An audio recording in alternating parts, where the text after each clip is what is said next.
Salut salut!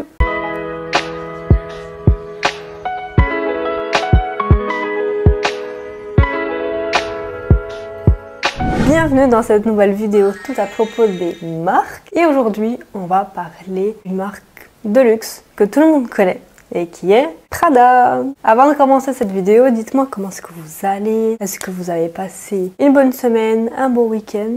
Qu'est-ce qu'il y a? Ça me fait trop rire que je suis en train de filmer. Et il y a Sky qui est juste devant moi. On dirait que genre je suis un fantôme ou je sais pas. Je te fais peur, Sky? Attends, je vais prendre une photo. Mais pourquoi? Bon, du coup, c'est parti avec la vidéo. Donc, le créateur de Prada s'appelle Mario Prada. Donc, il est né en 1881 à Milan. Donc, en fait, il a étudié le cuir et la maroquinerie. Donc, grâce aux études qu'il a fait, du coup, ça lui a beaucoup aidé en fait à devenir un très grand artisan. Donc, Prada a été fondée en 1913. À la base, la marque s'appelait Fratelli Prada, qui veut dire les frères Prada. Donc, il y avait aussi son frère Martino. Donc, l'entreprise a commencé comme un atelier de maroquinerie de luxe. La fabrication mettait vraiment l'accent sur la qualité et la sophistication. Donc, en fait, Mario Prada était réputé par son attention méticuleuse aux détails. Donc, sa marque est rapidement devenue synonyme de qualité et d'artisanat. Donc, en fait, les produits Prada se sont distingués par leur sobriété.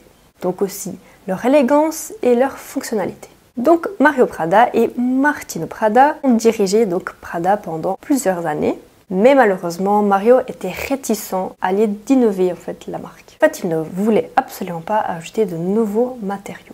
Vu qu'il n'a pas voulu de changement pour sa marque, c'est vrai que la marque elle a stagné. En 1978, Mario a cédé la direction de l'entreprise à sa petite fille qui est Miuccia Prada.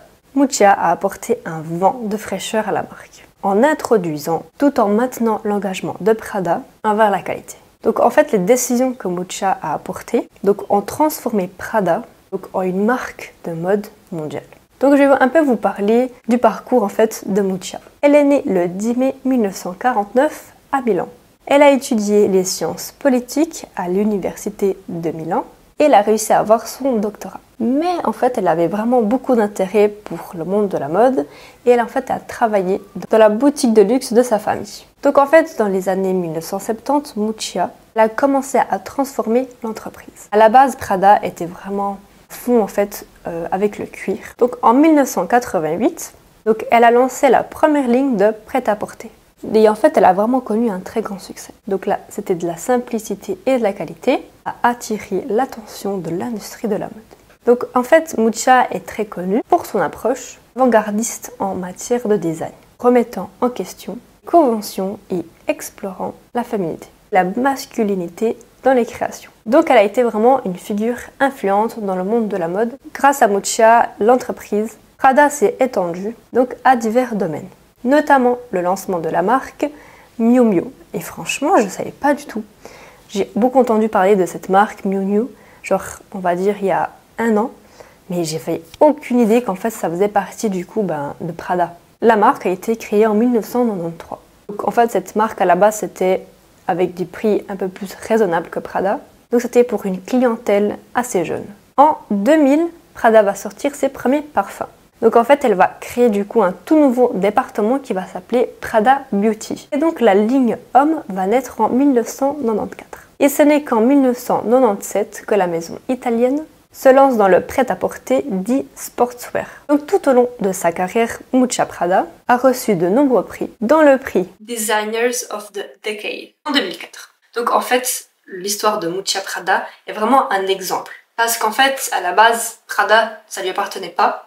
Mais elle a réussi vraiment à donner tout un autre côté à la marque. Et grâce à elle, du coup, la marque est mondialement connue. Son engagement envers l'innovation et son style distinctif ont laissé une empreinte indélébile dans le monde de la mode. Et du coup, Mario Prada est décédé en 1958, laissant derrière lui un héritage d'excellence de la maroquinerie et la conception de mode. Donc la marque qu'il a créée continue de prospérer, portant son nom et son engagement envers l'élégance et la qualité. Donc il a vraiment été le pilier en fait de la marque. Et du coup en fait il peut vraiment être fier de ce que la marque est aujourd'hui. Donc on va parler maintenant du nylon.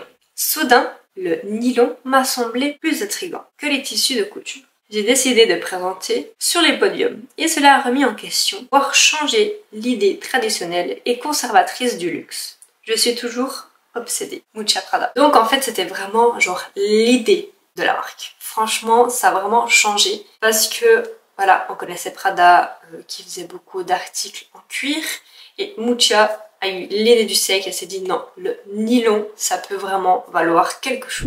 Donc on va parler d'une œuvre d'art qui a été faite avec Prada. Donc en fait c'était le duo Elm Green et Dragset qui ont fait la demande à Prada de mettre une boutique Prada au milieu du désert. Dans cette boutique là il y a vraiment de vrais sacs. Donc en 2005 l'idée a été approuvée par Prada et du coup cette boutique se situe à 60 km de Marfa. Donc en fait ils veulent vraiment voir comment est-ce que le magasin vieillit dans les années, comment est-ce que ça se passe et tout ça, c'est vraiment genre de l'art quoi.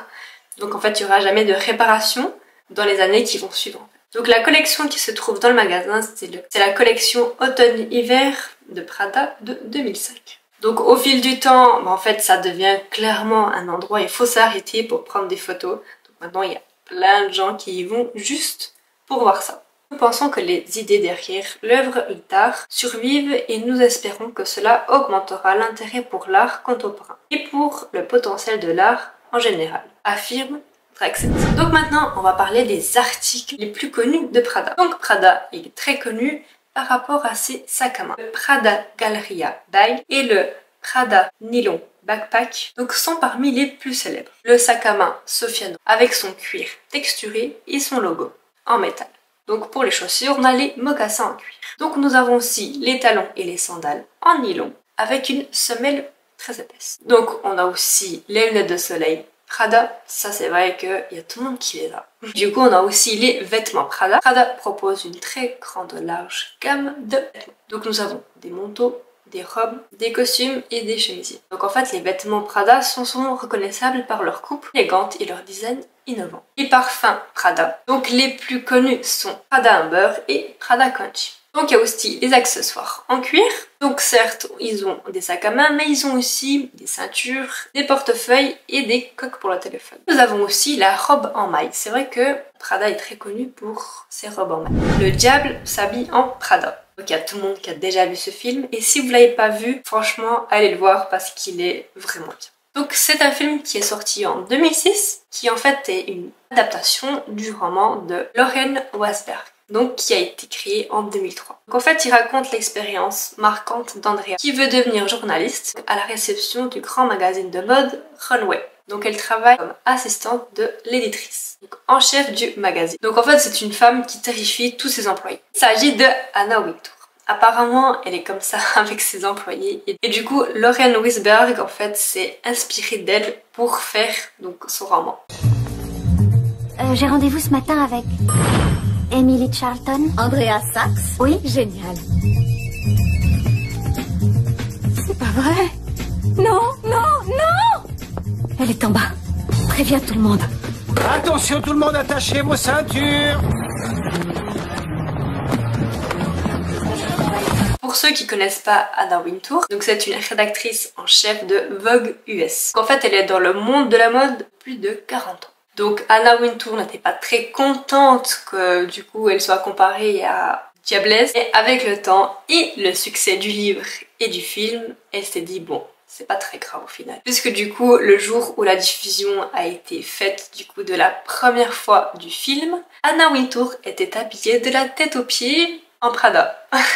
Maintenant on va passer aux polémiques. Donc Prada a été accusée de racisme en 2018. Un petit personnage baptisé Otto, avec de très grosses lèvres rouges, une représentation caricaturale et raciste des personnes noires. Face à la polémique aux États-Unis, l'entreprise italienne s'est excusée. Du coup, ils ont retiré tous les produits incriminés. Donc sur Twitter, de nombreux internautes ont relayé la découverte. Donc ils ont beaucoup critiqué la marque et aussi a boycotté. Donc le groupe Prada a très vite réagi à ça. Donc ils ont dit que les produits allaient clairement tous être retirés de la vente parce que du coup voilà, le groupe Prada ne peut vraiment pas être appelé raciste. Les Pradamalia sont des charmes fantastiques composés d'éléments d'œuvres de Prada. Ce sont des créatures imaginaires qui ne sont censées faire référence au monde réel et certainement pas au blackface. C'est ce que Prada ont affirmé. Donc deuxième polémique. Une ex-employée de Prada au Japon a annoncé qu'elle avait entamé une action en justice contre la filiale japonaise pour licenciement abusif en raison de sa prétendue laideur. Donc en fait, selon elle, un responsable lui a fait savoir, par l'intermédiaire du directeur des ressources humaines, qu'elle devait changer de coiffure, prendre du poids et faire du sport. En fait, pour être en harmonie avec le style Prada. Donc, elle a déclaré ça tout en pleurant. Donc Rina Borfris, 36 ans, mariée en France, elle a accusé la direction de Prada à la démission un certain nombre d'employés, en leur reprochant d'être âgés, moches ou gros. Le problème auquel nous faisons face aujourd'hui devrait être réglé par notre génération. Donc Prada au Japon n'a rien dit, mais la direction à Milan a rejeté ces accusations. Donc voilà, c'est la fin de cette vidéo. Franchement, il y a pas mal de choses que du coup j'ai appris aussi en faisant des recherches et c'est quand même pas mal intéressant. Donc n'hésitez pas à me dire en commentaire les choses que vous saviez, celles que vous saviez pas, ce qui est intéressant et tout ça. N'oubliez pas de mettre un petit like, de vous abonner à la chaîne et d'activer la petite cloche. Et sur ce, bye guys!